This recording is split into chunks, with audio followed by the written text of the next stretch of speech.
Graça e paz, bom dia a todos os nossos alunos do curso de treinamento de líderes.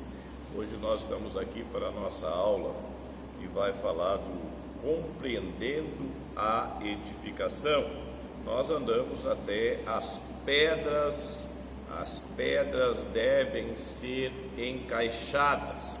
Hoje de manhã eu tenho umas pedrinhas aqui que já estão encaixadas, né? No decorrer da aula aqui a gente vai estar comentando sobre essas pedrinhas que devem ser encaixadas. Eu espero que o Danilo, dessa vez ele não perca a gravação, porque, né, isso é um problema bem sério que está acontecendo aqui agora, né? O Danilo começou um jejum hoje de manhã aqui em prol da vida do Augusto, em prol da vida da Aline. Mas amém. É brincadeira, gente. As pedras devem ser encaixadas. Preparadas as pedras, precisamos agora do quarto ministério, que vai colocar cada pedra no lugar certo e cimentá-las umas nas outras para que cada uma tenha uma boa relação e esteja ligada às demais. Este é o ministério pastoral. Todos nós precisamos cuidar uns dos outros e necessitamos estar atentos para que cada pedra esteja edificada em seu próprio lugar.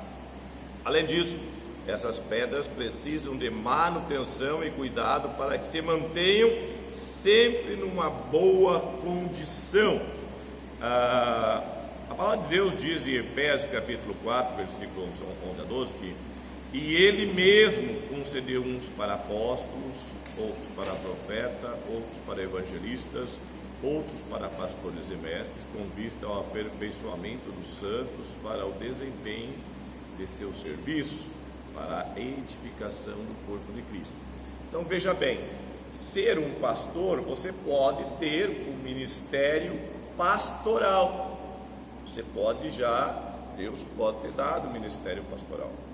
Mas para alguns Deus não deu o ministério pastoral, mas deu de evangelista, mas deu de apóstolo, deu de profeta, com vista à edificação da igreja. O que significa isso? Significa que quando você recebe o teu ministério, por exemplo, né, a Bianca tem o ministério dela, ela vai ensinar outra pessoa a quê? A trabalhar como evangelista. Se ela é evangelista, ela vai ensinar uma outra pessoa a trabalhar como evangelista. Então essa pessoa que foi ensinada vai trabalhar como evangelista. Eu fui ensinado a ser pastor. O meu chamado ministerial é de evangelista e eu ando mais no caminho de profeta, evangelista e profeta que propriamente de pastor. Mas eu tive alguém que trabalhou muito na minha vida, né, lá no começo, no sentido de eu me tornar um pastor. Eu costumava dizer, no antigo ministério que eu nasci, nasci mesmo, porque eu nasci lá, né?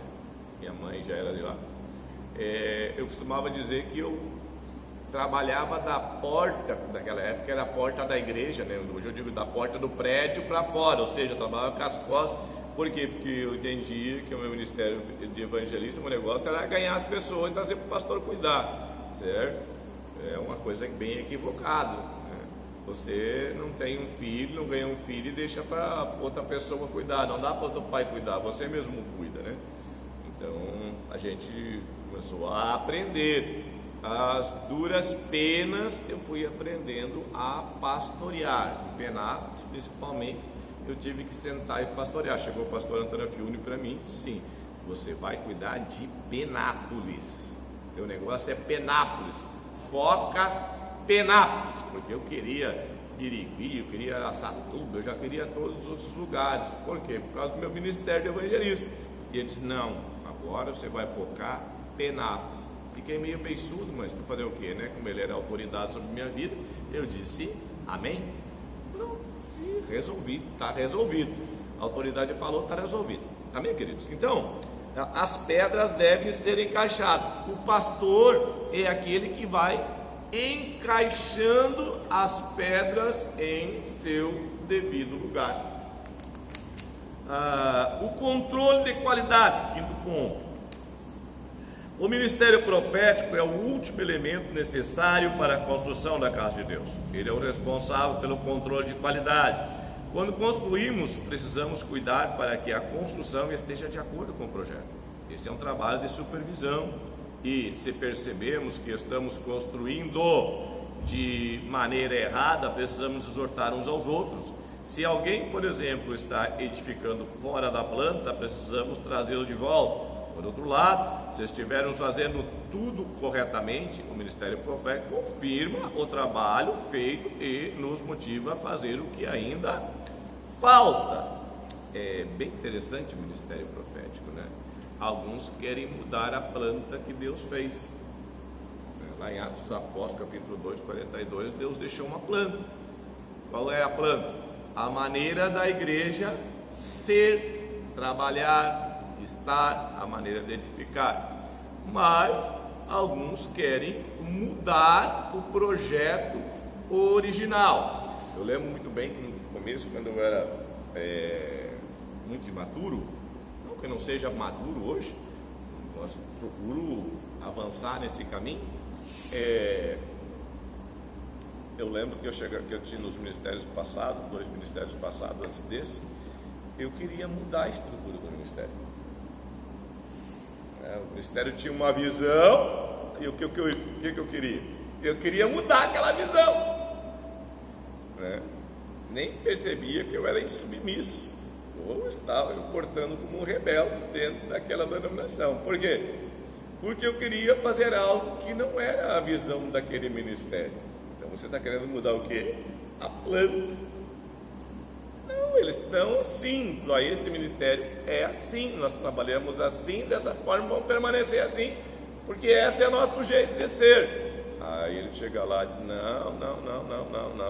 Alguns ministérios acham, por exemplo, que esse lugar que está atrás de mim, né, que é o palco, que nós trabalhamos, fica um pouquinho mais elevado para ver as pessoas, eles acham que é o santo dos santos. Tem que respeitar a situação deles, eles creem dessa forma, fazer o quê, né? Mas eu já queria mudar essa estrutura. Então a gente não muda a estrutura, não muda a planta daquilo que o ministério tem, dessa visão. Quem tem que mudar é você. Se você quiser ir para outro ministério, sinal que aquilo ali é uma tampa para você, uma tampa do teu crescimento, uma tampa do teu avanço, e você vai para outro lugar onde você tem uma planta que se ajuste a você, que foi feito de acordo com aquilo que você tem um chamado ministerial. Toda construção é um lugar aparentemente muito bagunçado, muito barulho, muitas ferramentas espalhadas, e isso pode ser muito cansativo. Na verdade, podemos nos machucar enquanto construímos, por isso ficamos desencorajados e desanimados. Nesse momento, o ministério profético vem para confortar, pois ele tem 3 funções: exortar, edificar e confortar. Isso aqui é para animar a igreja, né? Animar a igreja. Vem com essa aí, eis que te digo que tu vai morrer, né? Eis que te digo que, né? Não, querido, o Senhor veio para confortar. Uma das razões pelas quais muitos ficam cansados e desanimados na edificação da célula é porque se esquecem de que cada célula é como uma construção. E poucas coisas são tão motivadoras como uma construção, mas também tão cansativas e estressantes. É verdade. O trabalho quase nunca acontece no tempo previsto, nem a qualidade esperada. Precisamos fazer constantes correções e isso nos desanima.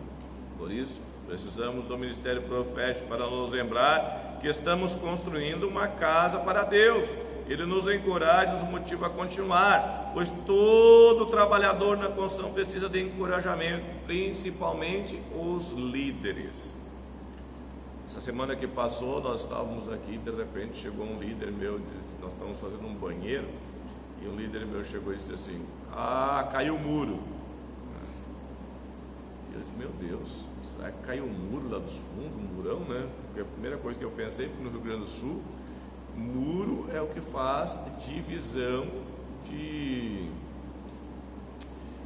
propriedade. Mas não, caiu uma parede do banheiro que nós estávamos levantando. Eu poderia me desanimar com isso. Eu não. O que eu perguntei para ele? Se machucou? Não, então está tranquilo. O que me serviu aquilo ali? De motivação.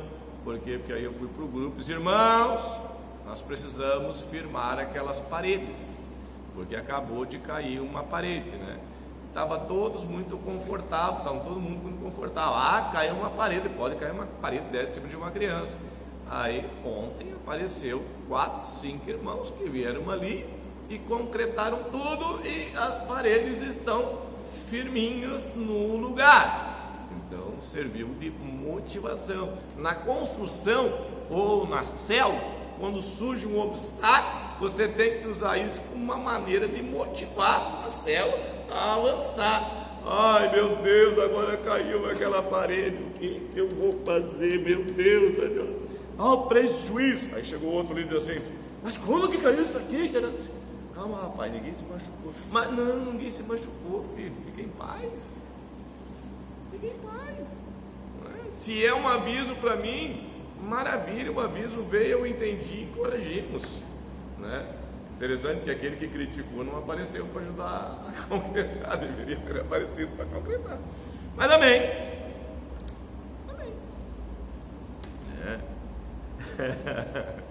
Geralmente é assim. Quem critica não dá solução. Quem critica e dá solução aparece. Quem critica e não dá solução não aparece, sabe? Não aparece. O bom é que aquele que se encostou no muro e o muro caiu, né? Ele estava lá me ajudando, reaproveitou todos os blocos, né? Deixou tudo organizadinho, pronto. E ainda melhoramos aquilo que estávamos para fazer, vamos melhorar. Amém! Além disso, a construção não pode ser feita de forma desleixada, viu? Precisamos supervisioná-la o tempo todo. Lembre-se de cada crente é, ao mesmo tempo, construtor e pedra viva. Se deixarmos os crentes edificadores sem supervisão e treinamento, eles não conseguirão terminar o projeto. Isso também nos faz ver como é séria e perigosa a edificação da igreja. Uma construção feita de forma errada pode ruir e machucar muita gente. Estou falando? Não é verdade? Toda construção é um lugar perigoso, há risco por todo lado. E se não sabermos como edificar, podemos nos machucar e ferir muita gente. Conheço muitas pedras que foram estragadas por construtores ineptos. E como consequência, precisamos depois investir muito tempo para torná-las próprias para a edificação novamente. Isso. Não trate de forma nenhuma a multidão como seguidor e nem o seguidor como discípulo. São coisas completamente diferentes, né? Se você tratar uma multidão como um seguidor, você vai correr o risco de machucar. Eu sempre digo, como nós estamos fazendo agora chamados para frutificar, nós falamos de pirulito, nós falamos de chupetinha, né?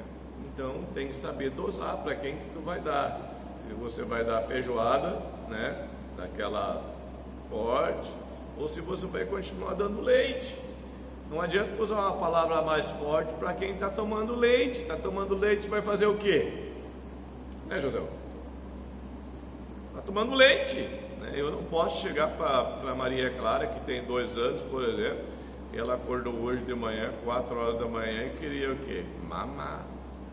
Disse, não vai tomar mamar, vai comer uma feijoada. O que eu vou fazer com ela? Vou arrebentar com ela. Ela não tem estômago, não tem estrutura para comer uma feijoada.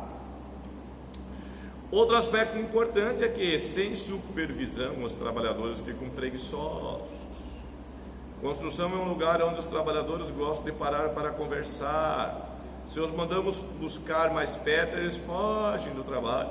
Por outro lado, pode ser que os trabalhadores estejam muito motivados, mas não tenham muita habilidade e acabam quebrando as pedras, inutilizando-as para a edificação. Tudo isso acontece por falta de supervisão e treinamento. Para que o projeto seja realizado, precisamos de supervisores. É deles a responsabilidade de treinar, equipar e também de checar se a obra está sendo feita corretamente. O trabalho de supervisão é um tipo do ministério profético. Nós estamos falando aqui dos discipuladores, que têm que observar as células para ver se estão fazendo corretamente. Por que o discipulador é discipulador? Porque ele já sabe como é que faz para multiplicar uma célula. Ele já passou por esse procedimento. Como ele já passou por esse procedimento, ele consegue chegar numa célula, avaliar e detectar se algum problema tem nessa célula. Então, para mim é tão simples chegar e observar, porque você tem um jeito de fazer célula, tem uma maneira de se trabalhar. Se não estiver dentro da planta, obviamente, não vai dar certo. Paulo diz que a obra de edificação é feita por todos os crentes, mas os crentes são treinados pelos 5 ministérios: apóstolos, profetas, evangelistas, pastores e mestres. Esses ministérios podem ser vistos como pessoas ou como disciplinas que devem ser ministradas a todos os crentes para que a obra do ministério aconteça. De uma forma ou de outra, sempre teremos irmãos que atuarão nos ministérios, mesmo que não possuam título algum. O importante não são os títulos, mas a realidade da edificação. Alguns irmãos não gostam, por exemplo, de trocar de discipulador ou de trocar, sair, irmãs às vezes não gostam de sair do ministério de adulto para ir para o ministério kids, Tem irmãs que não gostam de fazer isso, certo? Por mais que não entendam, isso é uma falta de entendimento, até mesmo de revelação. Por quê?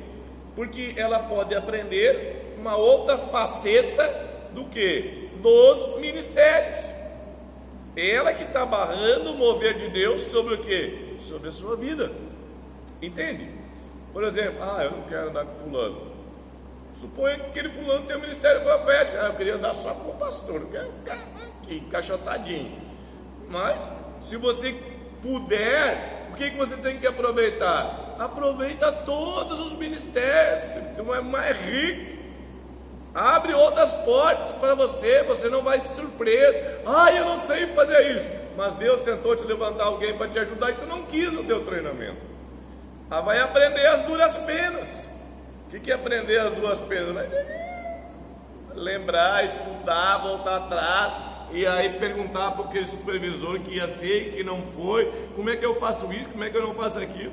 Às vezes eu recebi indagações de colegas meus que dizem assim: como que trabalha com essa ala aí que está chegando agora? Por exemplo, há 2 anos atrás, como estava vindo muitas pessoas que vinham aí oprimidas por lesbianismo, homossexualismo, nós estávamos trabalhando uma enorme faixa aqui dentro. Aí as pessoas me perguntavam: pastor, como é que ele está lidando com essa situação? Tive que lidar com a situação até hoje eu entendo eles como filhos de Deus e ponto. Aceitaram Jesus, e eu tenho dito assim: o Senhor é aquele que vê além da lama, Ele tira o melhor de nós, então Ele consegue enxergar além da lama. Se o Senhor consegue fazer isso, quem sou eu para não enxergar dessa forma também? Então, esse é o meu conselho que eu dava para os outros: tem que trabalhar, tem que cuidar, tem que amar, mas é uma falta de treinamento, não houve um treinamento para isso, não pensamos nisso.